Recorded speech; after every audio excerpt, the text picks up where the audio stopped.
लैंगिक समानता यानी पुरुषों और महिलाओं के बीच समानता एक ऐसा विषय है जो सदियों से चर्चा का केंद्र रहा है।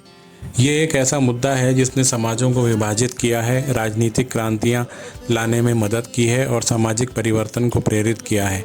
हालांकि इस विषय पर आम सहमति पाना चुनौतीपूर्ण साबित हुआ है। कुछ लोग तर्क देते हैं कि पुरुषों और महिलाओं के बीच समानता प्राप्त हो चुकी है और अब केवल कुछ ही क्षेत्रों में सुधार की आवश्यकता है। वे तर्क देते हैं कि महिलाओं को अब अधिक अधिकार और अवसर मिल रहे हैं और वे पुरुषों के साथ कंधे से कंधा मिलाकर काम कर रही हैं। हालांकि अन्य लोग इस दावे का खंडन करते हैं और तर्क देते हैं कि लैंगिक असमानता अभी भी व्यापक रूप से मौजूद है।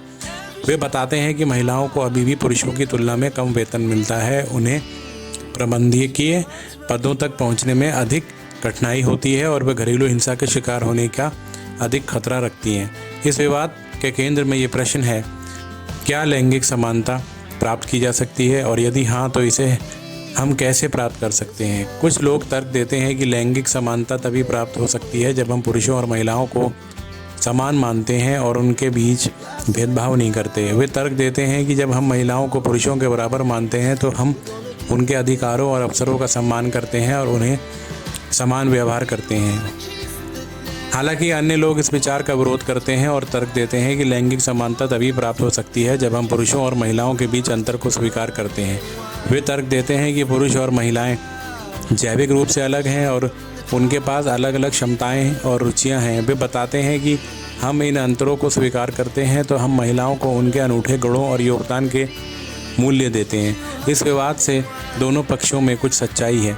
एक और ये सच है कि पुरुषों और महिलाओं के बीच समानता आवश्यक है। जब हम महिलाओं को पुरुषों के बराबर मानते हैं तो हम उनके अधिकारों और अवसरों का सम्मान करते हैं और उन्हें समान व्यवहार करते हैं।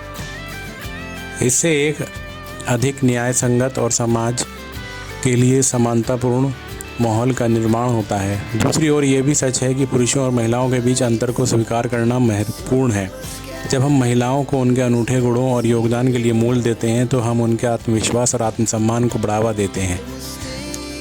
इससे एक अधिक सकारात्मक और सृजनात्मक समाज का निर्माण होता है। इसलिए लैंगिक समानता प्राप्त करने के लिए हमें दोनों दृष्टिकोणों को संतुलित करना होगा।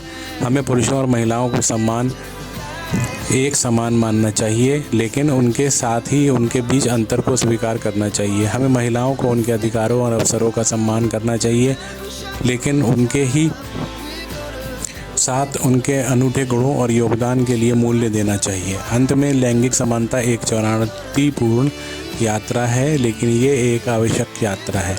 हम सभी पुरुषों और महिलाओं के बीच समानता प्राप्त करते हैं तो हम एक अधिक न्यायसंगत, समतापूर्ण और सृजनात्मक समाज का निर्माण करते हैं। धन्यवाद।